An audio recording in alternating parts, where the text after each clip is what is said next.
আজকে জন্মছকে সূর্যের অবস্থান নিয়ে আলোচনা করব।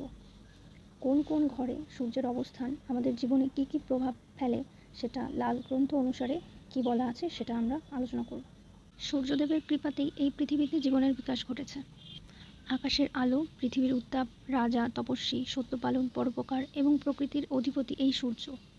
সূর্যের অনুপস্থিতিতে যেমন রাত হয়, সূর্যের উপস্থিতিতে দিন হয়। মানব শরীরে আত্মার কারকও এই সূর্য।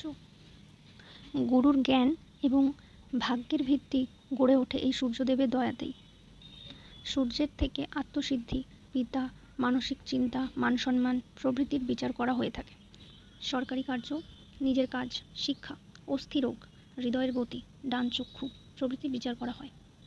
যদি সূর্য প্রথম, চতুর্থ, পঞ্চম, অষ্টম, নবম অথবা দ্বাদশতম ঘরে থাকে তবে সেই জাতক তেজস্বী, প্রতাপী এবং শত্রুহন্তা হবে।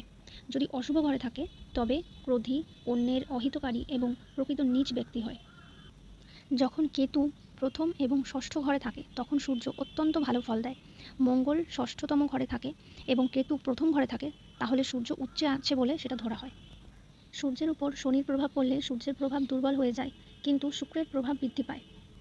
সূর্য শনির দ্বারা পীড়িত হবে এবং শারীরিক কষ্ট দেখা দেবে, কিন্তু যদি শনির উপর সূর্যের দৃষ্টি পড়ে তবে ব্যক্তির পরিবারের স্ত্রীর উপর সমস্যা সৃষ্টি হবে। যে সমস্ত ব্যক্তিদের সূর্য উচ্চ স্থানে অবস্থান করে তাদের গায়ের রং হলদেটে রঙের হয় এবং তারা লম্বা হয়ে থাকে। তাদের চোখ হয় সিংহের মতন এবং তাদের চালচলন হয় খুবই ভদ্র। নিজের সংঘর্ষ এবং পরিশ্রম করে ধনী ব্যক্তিতে পরিণত হয়। এবার বলি, সূর্য যদি নিম্নে অবস্থান করে তাহলে কি হতে পারে। যে সমস্ত ব্যক্তিদের সূর্য নিম্নে অবস্থান করে তাদের মুখ থেকে সর্বদাই লাল ঝরবে বা লালা ঝরবে, তাদের শরীরের অঙ্গ বেকার হয়ে যাবে।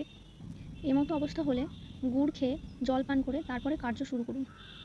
প্রবাহিত জলে গুড় ভাসান, রাতে শোয়ার সময় দুধ দিয়ে আগুন নেভান, তামা দিয়ে মাণিক্য বাঁধিয়ে তা সূর্যোদয়ের সময় ধারণ করুন। সূর্যের শত্রু গ্রহ সূর্যের প্রথম ঘরে অবস্থান করলে সূর্যকে পীড়িত করবে এবং পরবর্তী ঘরে অবস্থান করলে সূর্যের বস্তুগুলিকে নিজের অশুভ প্রভাব দেবে। সূর্যের সাথে রাহু বা কেতু এসে গেলে সেটিকে গ্রহণ হিসাবে ধরা হয়। পঞ্চম ঘর খালি থাকলে সূর্যের উপাচার করা উচিত। ষষ্ঠ এবং সপ্তমে সূর্যের অশুভ প্রভাব উপাচার দ্বারা নিবারণ করা যেতে পারে। সূর্যের সাথে সম্পর্কিত ধাতু হলো সোনা এবং তামা। সূর্যের রত্ন হলো মাণিক্য বা রুবি। সূর্যের সাথে রাহুর সংযোগ ঘটলে খারাপ বিচার বিবেচনা, কেতুর সাথে সংযোগ ঘটলে পায়ের অসুখ এবং শনির সাথে সংযোগ ঘটলে প্রেমিকে পরিণত হবে।